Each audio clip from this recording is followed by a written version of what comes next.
Em 1900, nas águas de Anticítera, mar Mediterrâneo, um mergulhador de esponja chamado Elias Tadiatis emergiu em pânico, arrancando o equipamento aos gritos. A 45 metros de profundidade, ele havia visto braços estendidos implorando socorro, rostos retorcidos em agonia, corpos amontoados no fundo do mar. Ele estava convicto de ter encontrado um cemitério de gigantes. Mas o mar não escondia mortos. Escondia uma máquina. Um computador analógico construído 2000 anos antes da palavra computador existir, capaz de mapear o cosmos inteiro com uma precisão que o mundo só voltaria a alcançar na Revolução Industrial. Durante um século, ninguém entendeu o que era. Durante 2 milênios, ninguém sabia que existia. E até hoje, a maioria das pessoas nunca ouviu falar dele. O que ele viu através do visor de vidro não eram rochas ou corais, mas um campo de horrores. Diante dele, braços estendidos pareciam implorar por um resgate que chegava 2000 anos atrasado. Rostos retorcidos em agonia, corpos amontoados em poses de desespero, uma legião de fantasmas congelados sob o peso da água. O pânico subiu por sua garganta como um ácido, e ele emergiu frenético, arrancando o equipamento aos gritos, convencido de que havia tropeçado em um cemitério de gigantes vítimas de um massacre esquecido. Mas o mar não escondia mortos de carne e osso. Ele escondia a memória petrificada de uma era de ouro. O campo de cadáveres de Tadiatis era, na verdade, um tesouro de estátuas de bronze e mármore, despojos de um naufrágio romano do século I a.C. que carregava o que havia de mais sofisticado no mundo antigo. Durante meses, sob condições brutais de trabalho, joias, moedas e obras de arte foram içadas para a superfície sob o olhar atento e ambicioso do Museu Arqueológico Nacional de Atenas. No entanto, em meio ao brilho do ouro e à perfeição estética do mármore, um objeto foi tratado como lixo. Era um bloco disforme, uma crosta verde de corrosão misturada a madeira apodrecida e calcificada, um detrito que parecia não ter valor nem beleza. Durante 2 anos, esse fragmento de aparência insignificante mofou em um canto escuro do museu, ignorado por olhos que buscavam apenas o óbvio, enquanto o objeto mais perigoso da história da tecnologia aguardava, em silêncio, o momento de sua própria ressurreição. Foi em maio de 1902 que o arqueólogo Valerius Thais, dotado de uma curiosidade que a poeira dos séculos não conseguiu apagar, notou algo que desafiava a lógica da cronologia humana. Através de uma rachadura na crosta de bronze oxidado, ele viu dentes de engrenagem. Não eram formas grosseiras ou ornamentos rústicos, eram cortes precisos, matematicamente exatos, interconectados em uma complexidade que o mundo moderno acreditava ter inventado apenas recentemente. Aquele não era um objeto de decoração ou uma oferenda religiosa passiva, era uma máquina. O ar na sala do museu pareceu ficar mais pesado no instante em que Thais percebeu que estava diante de um paradoxo físico. Um computador analógico construído antes mesmo da palavra computador ser concebível, um artefato que operava com uma sofisticação que a ciência jurava que só surgiria na Europa medieval, quase 1500 anos depois daquele naufrágio. O mistério, porém, era uma fortaleza trancada por dentro.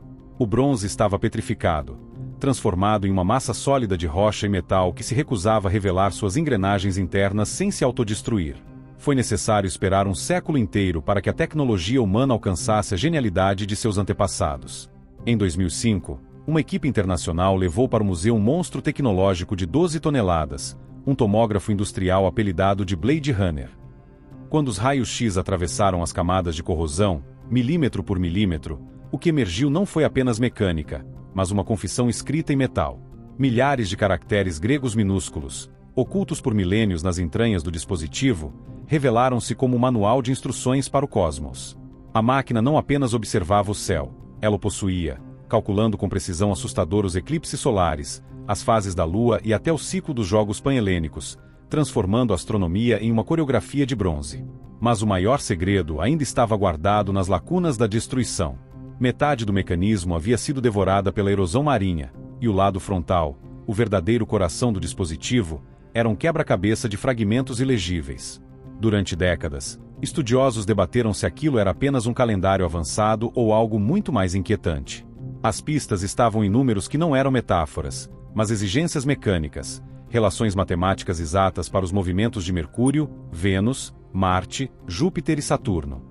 Qualquer tentativa de reconstrução precisava obedecer a leis implacáveis. A matemática tinha que bater, as engrenagens tinham que caber no espaço minúsculo e o sistema precisava funcionar fisicamente sob a pressão de uma única manivela.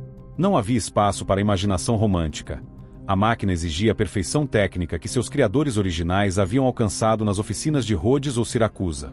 O século XXI trouxe consigo o poder de processamento necessário para preencher o vazio deixado pelo oceano. Pesquisadores de Londres e Atenas revisitaram os dados brutos, limpando o ruído das imagens antigas com algoritmos de última geração. A inteligência artificial, através de modelos como o Ithaka, começou a ler as letras que o tempo havia tentado apagar, restaurando frases fragmentadas com uma precisão que beira o sobrenatural. O que os dados revelaram foi um planetário portátil de uma ousadia tecnológica sem precedentes, uma esfera central preta e branca que girava para mostrar as fases da Lua, rodeada por 6 anéis concêntricos onde os planetas conhecidos se moviam pelo zodíaco em velocidades variadas, reproduzindo o universo helocêntrico muito antes de Copérnico. Era o cosmos inteiro, contido em uma caixa de madeira do tamanho de um livro de orações, operado por um simples giro de mão. Isso não é apenas um feito de engenhosidade, é uma prova de que a história da humanidade não é um caminho linear de progresso constante, mas uma sucessão de picos e abismos. O mecanismo de Anticítera prova que os antigos gregos dominavam engrenagens diferenciais e sistemas de modelagem matemática que desapareceram da face da Terra por quase 2 milênios, deixando-nos com a pergunta perturbadora de quanto mais foi perdido nas águas do tempo. Se eles eram capazes de construir uma máquina que simulava a mecânica celeste com tamanha precisão, o que mais estava escondido naquelas oficinas de bronze? O artefato não é apenas uma relíquia.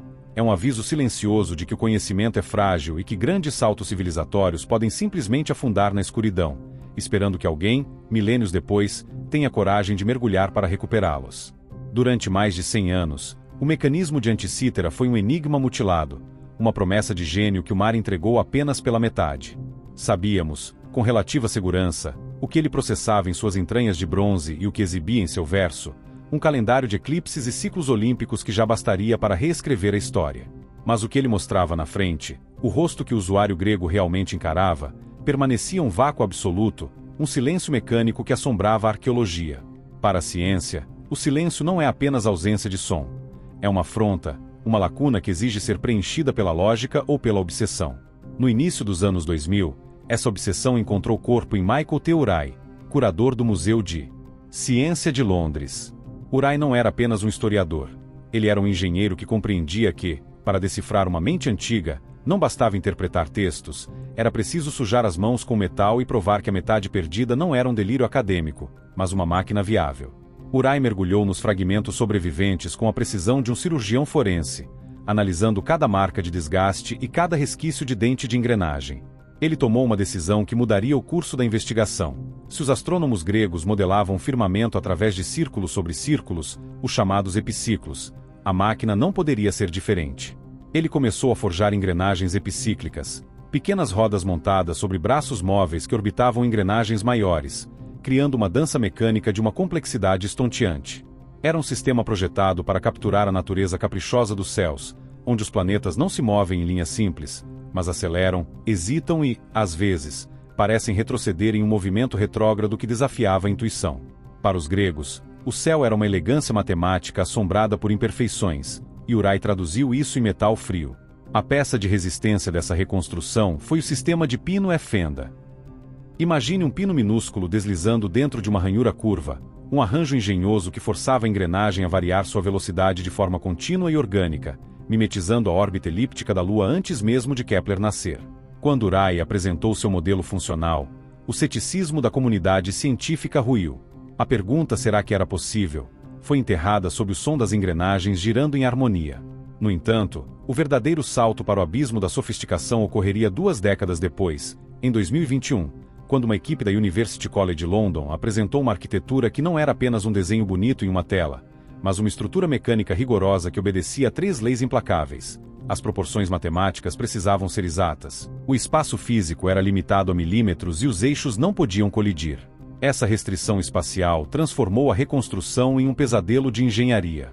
Imagine tentar espremer dezenas de engrenagens em uma caixa com a espessura de um smartphone moderno, garantindo que todas girem sem o menor atrito. A solução encontrada foi a saída coaxial central, um feixe de tubos de bronze, finíssimos e encaixados uns dentro dos outros como bonecas russas. Esse eixo oco permitia que múltiplos ponteiros, para o Sol, a Lua e 5 planetas, compartilhassem o mesmo centro sem interferência mútua. É uma solução de tal elegância que beira o anacronismo, evocando o design de relógios de luxo fabricados séculos depois. Ao redor desse núcleo, os pesquisadores organizaram o cosmos em anéis concêntricos, uma cebola cósmica de bronze onde cada camada representava uma esfera celeste, exatamente como as inscrições originais descreviam. O sistema final somava 69 engrenagens, onde cada dente foi contado e cada milímetro foi disputado. Nada foi deixado ao acaso ou à imaginação romântica. Os engenheiros descobriram uma economia de recursos que revelava a mente de um mestre artesão. Engrenagens eram reaproveitadas, com o Sol compartilhando uma roda com Saturno e Marte dividindo espaço com Júpiter. Espaço, naquela época como hoje, era o luxo supremo. Até mesmo peças que pareciam erros de fabricação ou fragmentos deslocados, como um pequeno bloco perfurado que intrigou estudiosos por décadas, encontraram seu lugar. Ele não era um defeito. Era uma ponte crítica que levava o movimento do Sol até o mecanismo das fases lunares sem a necessidade de duplicar peças. De repente, o que parecia ruína tornou-se evidência de uma eficiência brutal. Mas a prova de fogo veio com fragmento de um pedaço de bronze que preservava uma engrenagem de 63 dentes quase intacta. No novo modelo, essa peça se encaixou com uma precisão matemática inevitável no sistema que reproduzia o movimento irregular de Vênus. Não era uma coincidência. Era a confirmação de que a máquina estava lendo o céu com uma exatidão que assustava. Recentemente, em 2025, simulações digitais avançadas introduziram variáveis de atrito e desgaste, revelando que para essa máquina funcionar por anos sem travar, os artesãos gregos precisariam de tolerâncias refinadas ao nível de micra. Estamos falando de uma precisão relojoeira operando 2000 anos antes da Revolução Industrial, o que desloca o debate da história para a engenharia prática. Como eles lidavam com desgaste? Como lubrificavam esses dentes de bronze triangulares? Quanto mais o modelo é submetido a testes de estresse, mais ele resiste, provando que não estamos apenas diante de um objeto, mas de um pensamento traduzido em metal. Reconstruir essas engrenagens é como remontar os ossos de uma criatura extinta e perceber que ela ainda pode rugir. A pergunta que agora flutua no ar, pesada como bronze oxidado, não é mais sobre o que estava lá dentro, mas sobre o impacto psicológico de tal visão. Imagine um cidadão da antiguidade diante desse objeto. Ele não via apenas números ou datas, ele via a própria ordem do universo sendo submetida à sua vontade por uma manivela. Ao girar aquele comando, as engrenagens começam a cantar suavemente, e diante dos olhos, o tempo deixa de ser um conceito abstrato para se tornar uma engrenagem que você pode tocar. Imagine que você está na Grécia do século I a.C. O ar é denso, carregado com o cheiro metálico do bronze polido e o aroma doce da madeira de bucho recém-encerada. A luz crua do Mediterrâneo invade a oficina, recortando a sombra sobre uma mesa de carvalho onde repousa uma caixa de madeira do tamanho de um livro grosso.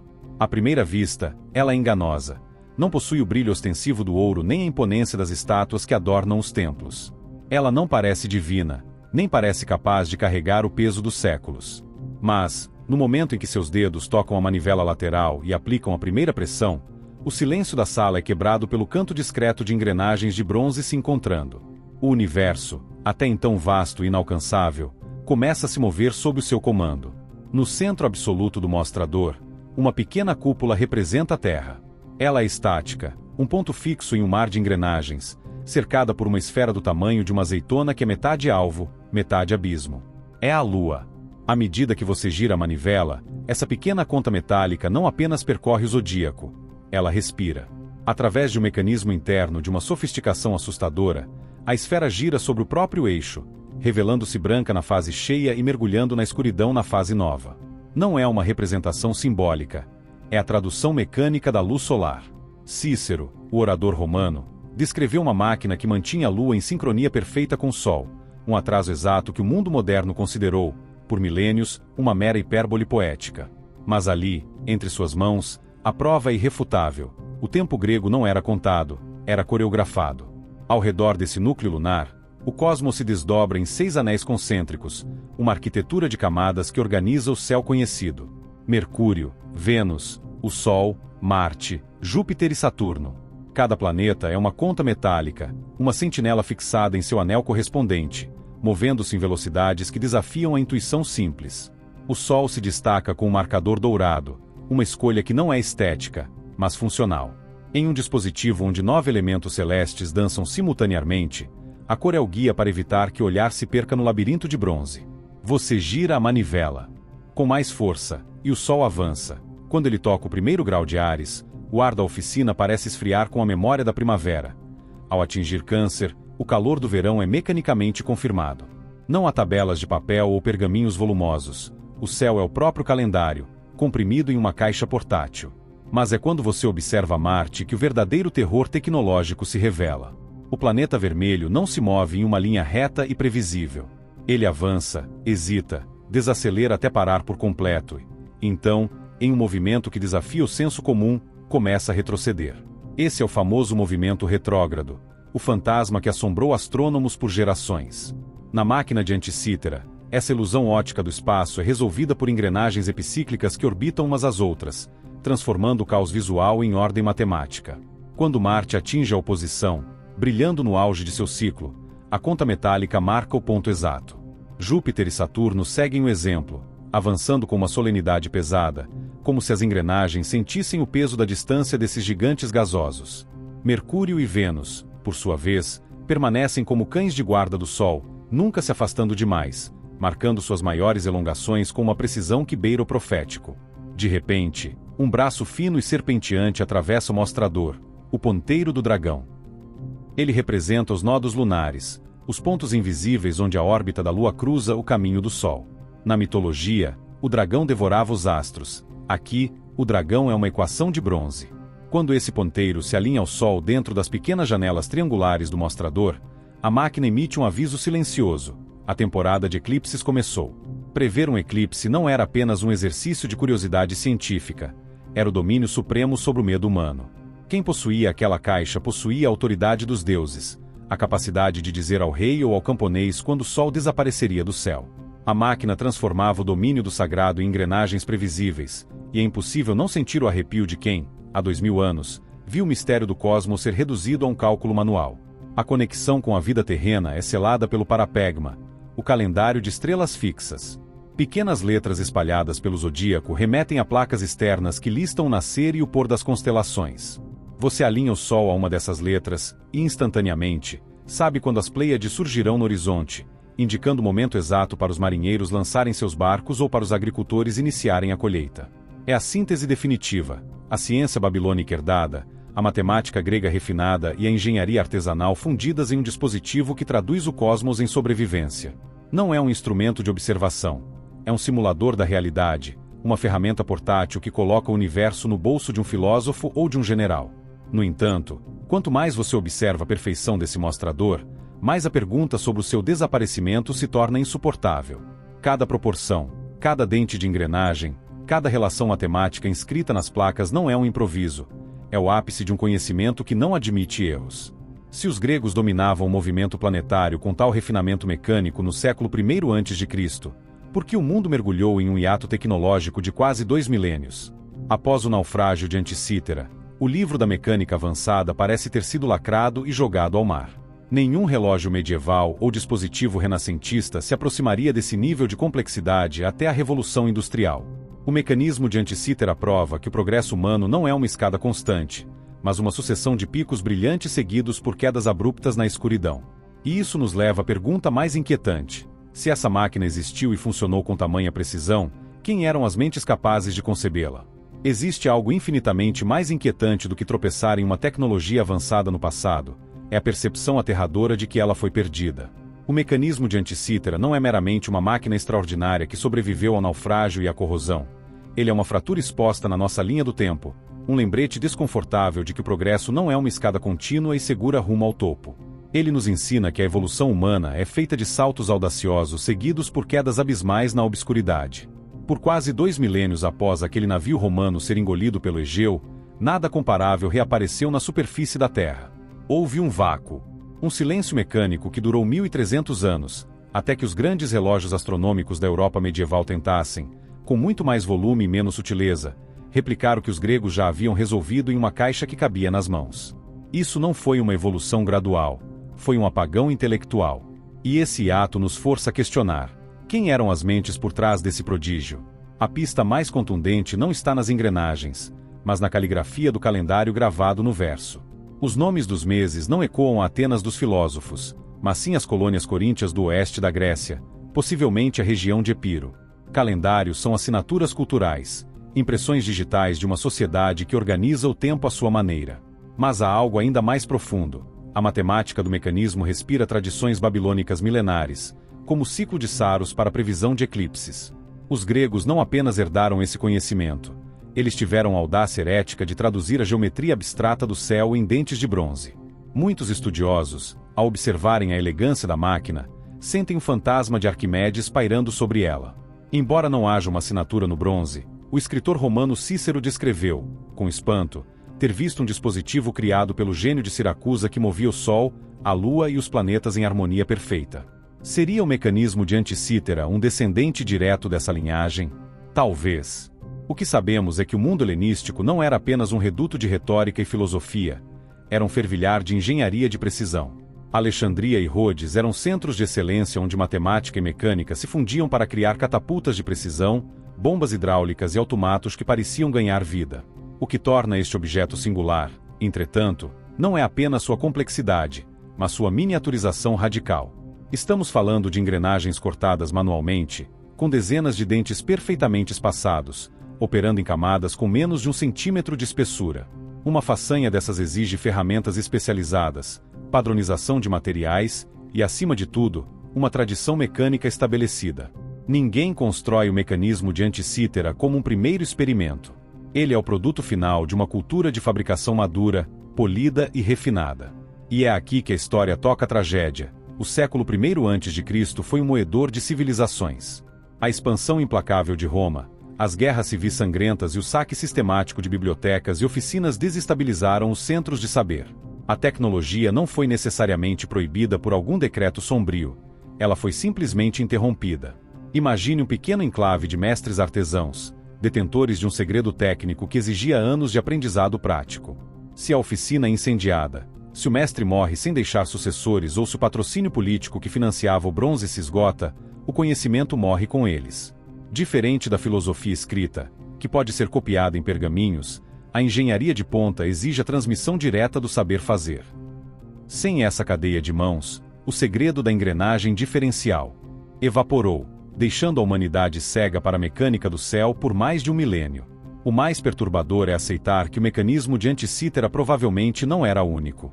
Seu design não transmite a hesitação do protótipo, mas a confiança da produção em série, ou ao menos de uma escola de pensamento técnica. Talvez o fundo do mar ainda guarde outros exemplares de uma tradição maior que agora só podemos imaginar. Por que construí-lo? Afinal, não era um objeto para agricultura de subsistência ou para navegação rústica. Era uma peça de demonstração, um presente diplomático ou, talvez, algo mais sagrado, a filosofia materializada. Era a afirmação definitiva de que o cosmos não é um caos governado pelo capricho dos deuses, mas um sistema compreensível, previsível e modelável pela razão humana. Durante séculos, subestimamos os antigos. Tratamos a história como uma linha reta ascendente, onde somos sempre os mais inteligentes por estarmos no topo. O mecanismo nos obriga à humildade. Ele prova que a inteligência humana floresce, colapsa e renasce em ciclos, e que picos de genialidade podem ser esquecidos sob as ondas do tempo. A ironia final é que foram necessárias as ferramentas mais agressivamente avançadas do século XXI, inteligência artificial, tomógrafos de 12 toneladas e simulações digitais, para que pudéssemos finalmente entender o que um grego do século I a.C. já havia resolvido com bronze e criatividade. No fundo do Egeu, por 2000 anos, aquela máquina aguardou pacientemente, corroída mas intacta, para nos dar um aviso silencioso. Agora que ouvimos o seu sussurro, a pergunta que fica não é mais sobre o que eles eram capazes de fazer. A pergunta é: o que mais nós, em nossa arrogância moderna, estamos subestimando sobre o que fomos e sobre o que ainda podemos perder? No silêncio do bronze oxidado, a resposta continua lá: nós já sabíamos. E o futuro, agora, precisa olhar para trás se quiser realmente entender o tamanho do seu próprio potencial.